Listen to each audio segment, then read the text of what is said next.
ಮುಖ್ಯಮಂತ್ರಿ D K Shivakumar ಅವರ ಸರ್ಕಾರದಲ್ಲಿ ಈಗ ನೂತನವಾಗಿ ಸಚಿವರಾಗ್ತಾ ಇರುವಂತಹ ಜಮೀರ್ ಅಹಮದ್ ಖಾನ್ ಅವರು ನಮ್ಮ ಜೊತೆಗಿದ್ದಾರೆ.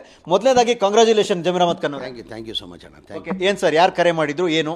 ಮುಖ್ಯಮಂತ್ರಿಗಳು ಫೋನ್ ಮಾಡಿ ಹೇಳಿದರು 4 ಗಂಟೆಗೆ ಗವರ್ನರ್ ಇದಕ್ಕೆ ಬನ್ನಿ ಅಂತ ಹೇಳಿದ್ದಾರೆ. 4 ಗಂಟೆಗೆ ಬರೋಕ್ಕೆ ಹೇಳಿದ್ದಾರೆ ಮುಖ್ಯಮಂತ್ರಿಗಳು. ಸಹಜ, ಜಮೀರ್ ಅಹಮದ್ ಖಾನ್ ಅಂದರೆ ಮಾಸ್ ಲೀಡರ್, ಜಮೀರ್ ಅಹಮದ್ ಖಾನ್ ಅಂದರೆ ಫಸ್ಟ್ ಲಿಸ್ಟ್ ಹೆಸರಿರುತ್ತೆ ಅಂತ ನಾವೆಲ್ಲ ನಿರೀಕ್ಷೆ ಮಾಡಿದ್ವಿ. ಸ್ವಲ್ಪ ತಡ ಆಯಿತು ಅಷ್ಟೇ, ನೋವು ಆಯ್ತಾ ನಿಮಗೆ? ಇಲ್ಲ, ನೋವು ಏನಾಗಲಿಲ್ಲ. ನಾನು ಮುಂಚೆನೇ ಮಾಧ್ಯಮದಲ್ಲಿ ಹೇಳಿದ್ದೀನಿ, ನಾನು ಫಸ್ಟ್ ಲಿಸ್ಟಲ್ಲಿ ಬರ್ತಂತ ನಿರೀಕ್ಷೆ ಇಟ್ಟಿಲ್ಲ. 2ನೇ ಲಿಸ್ಟಲ್ಲಿ ಬಂದೇ ಬರ್ತದಂತನೂ ಹೇಳಿದೆ ನಾನು. ಅದ್ರ ಜೊತೆಯಲ್ಲಿ ಇನ್ನೊಂದು ಮಾತು ಅಂದಿದ್ದೆ ನಾನು 3 ವರ್ಷ ಮಂತ್ರಿಯಾಗಿ ಅವಕಾಶ ಮಾಡಿಕೊಟ್ಟಿದ್ರು. ನಾನು ಮಂತ್ರಿ ಮಾಡಬೇಕಂತಿಲ್ಲ, ಪಕ್ಷದ ತೀರ್ಮಾನ, ಹೈಕಮಾಂಡ್ ಏನು ತೀರ್ಮಾನ ಮಾಡ್ತಾರೆ ಅದಕ್ಕೆ ನಾನು ಬದ್ಧ. ಮಿನಿಸ್ಟ್ರು ಮಾಡಿದ್ರು ಸರಿ, ಆಲ್ರೆಡಿ ನನ್ನ 3 ವರ್ಷ ನನ್ನ ಮಿನಿಸ್ಟ್ರು ಮಾಡಿ ಸೇವೆ ಮಾಡೋಕ್ಕೆ ಅವಕಾಶ ಮಾಡಿಕೊಟ್ಟಿದ್ದಾರೆ. ಇನ್ನು 2 ವರ್ಷ ಪಕ್ಷದ ಕೆಲಸ ಮಾಡೋ ಅದಕ್ಕೆ ನಾನು ಸಿದ್ಧ ಆಗಿದ್ದೆ. ಈಗ ನನಗೆ ಮಂತ್ರಿ ಮಾಡಿದ್ದಾರೆ, ತುಂಬ ಖುಷಿಯನ್ನು ತಂದಿದೆ.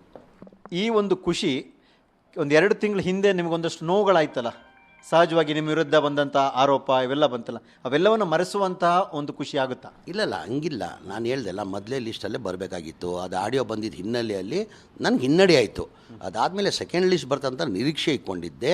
ನಾನು ಆವಾಗಲೂ ಮಾಧ್ಯಮದಲ್ಲಿ ಹೇಳಿದ್ದೀನಿ, ನಾನು 3 ವರ್ಷ ಪಕ್ಷ ನನಗೆ ಮಂತ್ರಿಯಾಗಿ ಸೇವೆ ಸಲ್ಲಿಸೋಕ್ಕೆ ಅವಕಾಶ ಮಾಡಿಕೊಟ್ಟಿದ್ರು. ಇನ್ನು 2 ವರ್ಷ ಬೇಡಪ್ಪ, ನಿನ್ನ ಮಂತ್ರಿ ಬೇಡ, ನೀನು ಪಕ್ಷ ಚುನಾವಣೆ ಬರ್ತಾಯಿದೆ 2028 ನೀನು ಪಕ್ಷದ ಕೆಲಸ ಮಾಡಂದ್ರೆ ಅದಕ್ಕೂ ನಾನು ಸಿದ್ಧ ಆಗಿದೆ. ಈಗ ಪಕ್ಷ ನನ್ನ ಮಂತ್ರಿಯಾಗಿ ಕೆಲಸ ಮಾಡಿ ಅಂತ ತಿರ್ಗಾ ಜವಾಬ್ದಾರಿ ವಹಿಸಿದ್ದಾರೆ. ನಾನು ಹೆಚ್ಚಿನ ಜವಾಬ್ದಾರಿ ಕೊಟ್ಟಿದ್ದಾರೆ ನನಗೆ. ನನ್ನ ಜವಾಬ್ದಾರಿನ ನಿಭಾಯಿಸ್ತೀನಿ ನಾನು. ಯಾವ ನೋವು ಇಲ್ಲ, ಯಾಕಂದರೆ ಇಷ್ಟು ದಿನ ಕಾಯ್ದಿದ್ದು ಅಥವಾ ಬೇರೆ ಏನೋ ನೋವಾಯಿತು ಅದೆಲ್ಲ ನೋವು ಮರಿತಾ, ಅಥವಾ ಒಂಚೂರು ನೋವಿನ ಮಧ್ಯದಲ್ಲಿ ಖುಷಿ ಇದೆಯಾ?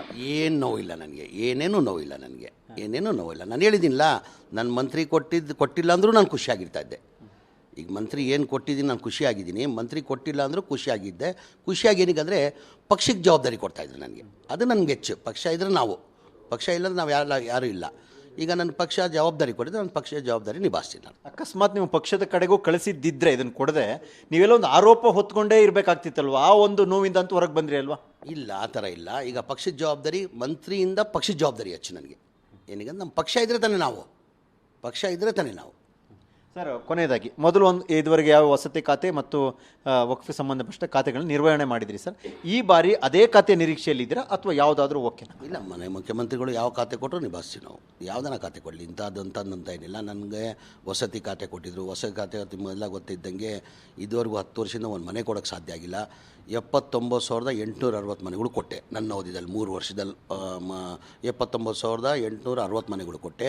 ಇನ್ನು 33,000 ಮನೆಗಳು ರೆಡಿ ಮಾಡ್ಕೊಂಡಿದ್ದೆ. ಇನ್ನು 33,000. ಈಗ ನನಗೆ ಆ ಖಾತೆ ಕೊಟ್ಟು ಸರಿ, ಇಲ್ಲ ಬೇರೆ ಯಾವುದನ್ನ ಖಾತೆ ಕೊಡಲಿ, ಮುಖ್ಯಮಂತ್ರಿ ಚಾಯ್ಸ್ ಅದು. ನೀವು ಖುಷಿಯಾಗಿದ್ದೀರಿ, ಯಾವುದೇ ಗೊಂದಲ ಇಲ್ಲ, ಒಂದು ರೀತಿ ರಿಲ್ಯಾಕ್ಸ್ ನೀವೀಗ? 100% ಖುಷಿಯಾಗಿದ್ದೀನಿ. ಓಕೆ, ಜಮೀರ್ ಅಹಮದ್ ಅವರೇ, ಕಂಗ್ರ್ಯಾಚುಲೇಷನ್ ಸರ್, ತಮಗೆ ಒಳ್ಳೇದಾಗಲಿ. ಇದು ನೂತನವಾಗಿ ಸಚಿವರಾಗ್ತಾ ಇರುವಂಥ ಜಮೀರ್ ಅಹಮದ್ ಅವರ ಮಾತು.